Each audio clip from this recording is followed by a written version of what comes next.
Especially ఇది చాలామంది అడుగుతారు, సార్ క్యూర్ అయిపోయినట్టేనా, అంతేనా, ఇంకా మేము రావాల్సిన అవసరం లేదా అంటే కాదండి.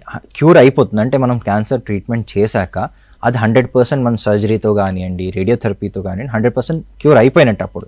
కానీ అది మళ్ళీ రాకుండా ఉండే అవకాశం అనేది మన స్టేజ్ బట్టి ఉంటుంది. పేషెంట్ కనుక స్టేజ్ 1లో ఉంటే అందాజు, ఇట్స్ రఫ్ ఎస్టిమేషన్ అండి, జస్ట్ ఒక మీకు ఎస్టిమేట్ ఇవ్వడానికి 90-80% మందికి ఇది మళ్ళీ రాదండి.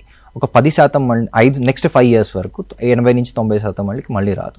ఒక 10-20% మందికి మళ్ళీ వచ్చే అవకాశం.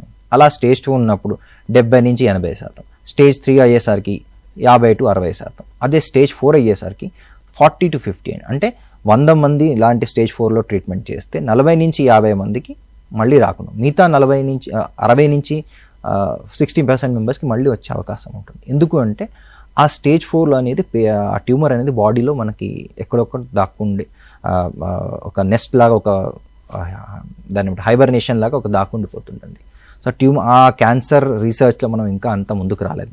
మనం ఓన్లీ క్యాన్సర్ వస్తే ఎలా ట్రీట్ చేయాలో తెలుస్తుంది, కానీ దాన్ని ఎలా మనం అధిగమించడం అనేది ఇంకా మనకి ఆ రీసెర్చ్ అనేది ఇంకా అంత ముందుకు వెళ్ళలేదండి.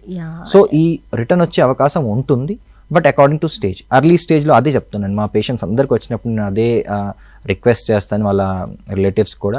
ఎవరైనా మీరు పేషెంట్ని గుర్తిస్తే, వాళ్ళకి సిమ్టమ్ వచ్చినప్పుడు అర్లీగా వాళ్ళని పంపించడానికి ట్రై చేయండి. సో దట్ అర్లీగా గుర్తించినప్పుడు ఏంటంటే ట్యూమర్ మళ్ళీ వచ్చే అవకాశం అనేది చాలా చాలా తక్కువగా ఉంటుంది, అండ్ ఓవరాల్ రిజల్ట్ కూడా చాలా బాగుంటుందండి.